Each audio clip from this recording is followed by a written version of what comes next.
Atenção! Começa agora uma teleaula de teatro do ensino médio. Você vai assistir a teleaula de número 2. Bons estudos!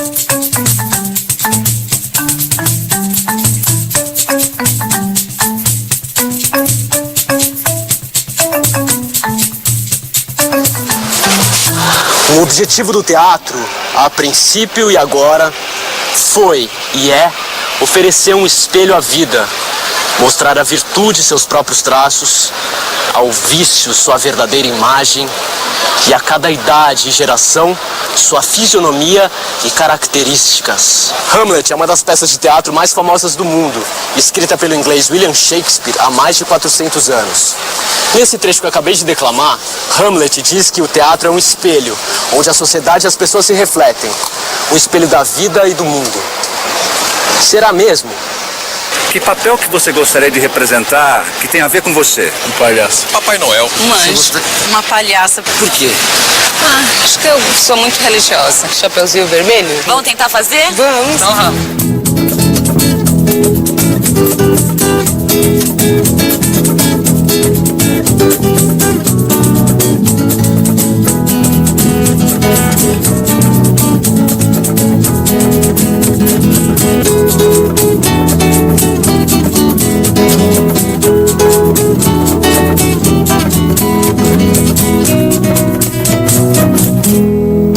Na teleaula de hoje, vamos ver como os romanos recriaram o teatro grego.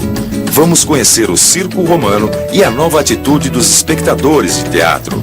Vamos ver como o teatro surgiu dentro das igrejas e como ganhou as ruas.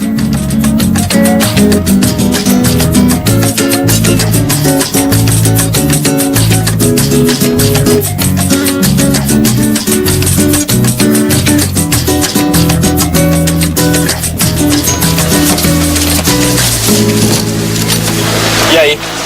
O teatro reflete a vida? Será que o carro da Salete quebrou? Ela saiu daqui de bicicleta? Não, ela está indo para o trabalho de bicicleta mesmo. Por que será? Salete do 112 trabalha numa repartição pública no centro da cidade e sempre foi ao trabalho de carro. Mas recentemente comprou uma bicicleta e agora só faz o itinerário pedalando. Essas mudanças no hábito da Salete devem ser reflexo de alguma mudança em sua vida. Mas é preciso olhar as coisas com cuidado. Quem olha distraidamente para Roma antiga, por exemplo, pode achar que se trata de um simples reflexo do mundo grego. E não é bem por aí. Depois de seu glorioso apogeu, os gregos decaíram e foram dominados por outros povos, particularmente pelos romanos, a partir dos 3 últimos séculos antes de Cristo. A Grécia cativa cativou Roma, escreveu um poeta romano. Ou seja, mesmo dominados, os gregos encantaram os romanos. Os deuses e mitos da Grécia foram apropriados pelos romanos, rebatizados com outros nomes. Zeus, deus pai dos gregos, virou o Júpiter romano. Afrodite, deusa grega do amor, virou Vênus. E Dionísio, o deus grego do vinho, virou Baco. Ué, então os romanos eram um espelho dos gregos, sim. Só com nomes diferentes. Também não é assim, dona Leila. Os romanos importaram a cultura grega, mas tinham seu próprio jeito de ser. Para os gregos, o teatro era uma conexão direta com o sagrado. O Os sofrimentos dos heróis das tragédias gregas provocavam sentimentos de piedade e temor nos espectadores. Muito importante voltar aos clássicos, muito importante voltar às tragédias gregas, porque nelas a gente encontra aquilo que de mais profundo se alcançou em termos de reflexão da alma humana. E nesse sentido, o homem, há 25 séculos, continua sendo o mesmo homem, e é possível encontrar nas tragédias gregas elementos que façam com que nós hoje nos compreendamos de uma forma mais profunda, por conta de um contato intenso com essas obras. O teatro romano perde esses ares de ritual sagrado e se transforma num espetáculo de distração e deleite. A comédia toma o lugar da tragédia. O teatro vale mais como diversão. Bom dia. Bom dia. Quem é? É o novo namorado da dona Salete. Ele é lutador de jiu-jitsu e participa dessas competições de vale tudo. Eu nunca tinha pensado nisso, mas essas competições de vale tudo têm tudo a ver com o circo romano. Mas só que eu prefiro 1000 vezes ir a um estádio assistir um jogo de futebol, que, diga-se de passagem, também tem tudo a ver com o circo romano. Os estádios de futebol até se parecem com o Coliseu, uma espécie de Maracanã dos espetáculos romanos daqueles tempos. O circo romano é bem diferente daquilo que a gente entende como circo hoje. Ele era uma demonstração num estádio de competição violenta, principalmente entre os romanos e então os primeiros cristãos, que eram sacrificados publicamente. Então ele era muito violento, ele era uma demonstração da decadência do Império Romano. Ele era um retrato do que era a decadência do Império Romano. Enquanto que o circo moderno é bem diferente, porque ele é demonstração de habilidade, ele é pela alegria do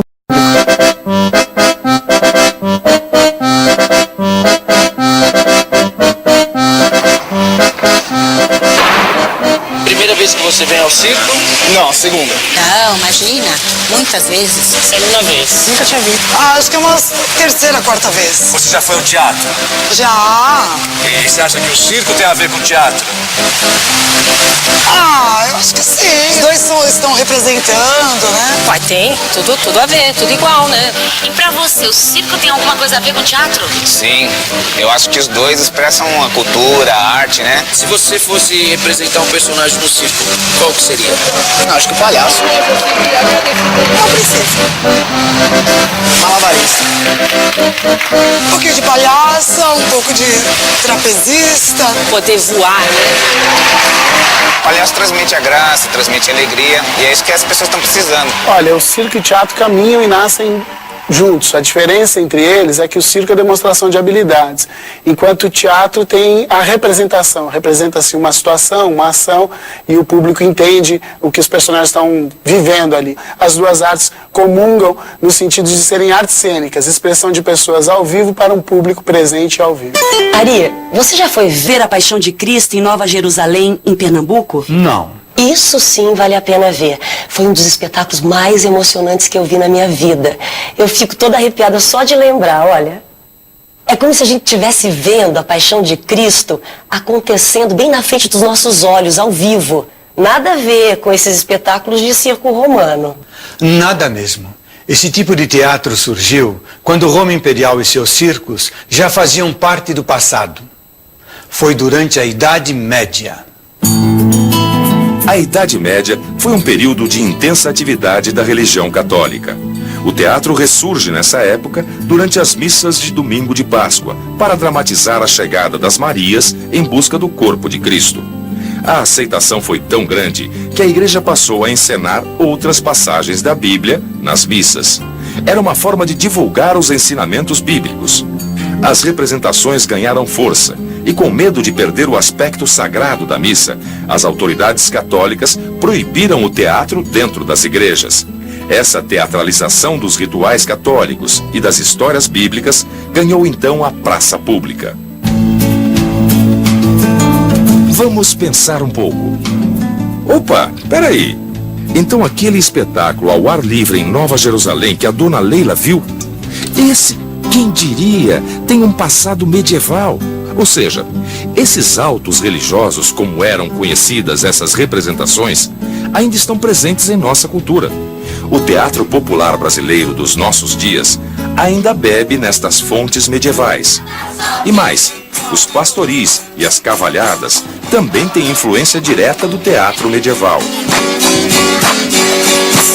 O teatro catequético, ele vai surgir como um expediente de ensinamento da moral e dos preceitos cristãos durante toda a Idade Média até chegar em 1200, 1300. Mas a gente tem também a sua expressão maior no nosso padre Anchieta, né, que vai tentar doutrinar os índios, ensinar uma nova filosofia, uma nova religião monoteísta aos índios, adotando o expediente também e as práticas do teatro catequético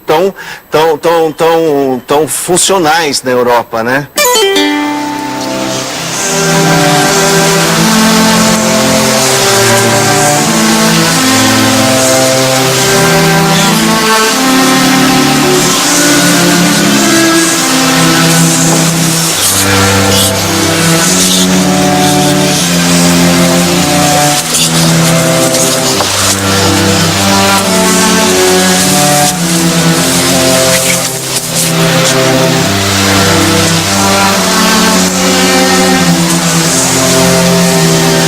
Esse teatro de rua ficou incorporado ao universo religioso durante muito tempo, mas aos poucos foi mudando e incorporando fatos e personagens do cotidiano.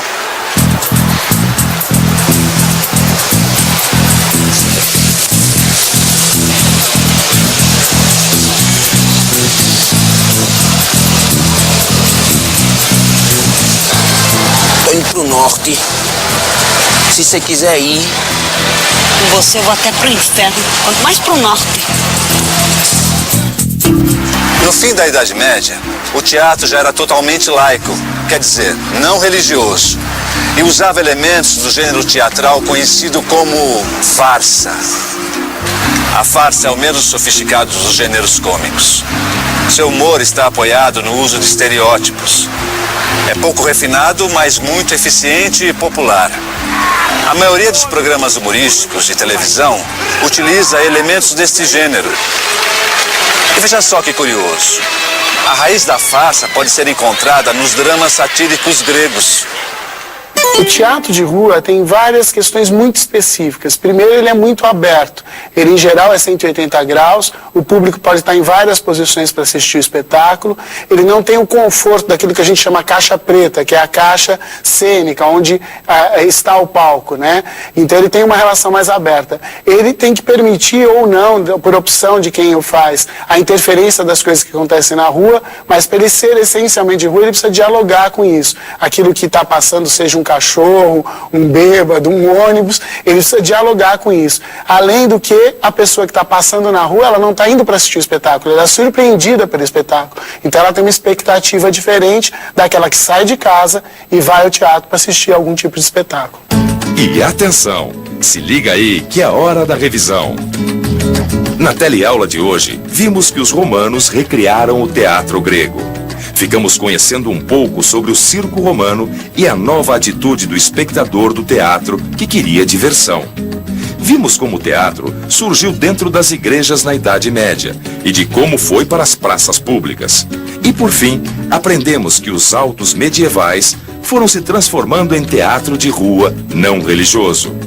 O teatro reflete a vida? O que você acha? Agora é com você. Bons estudos!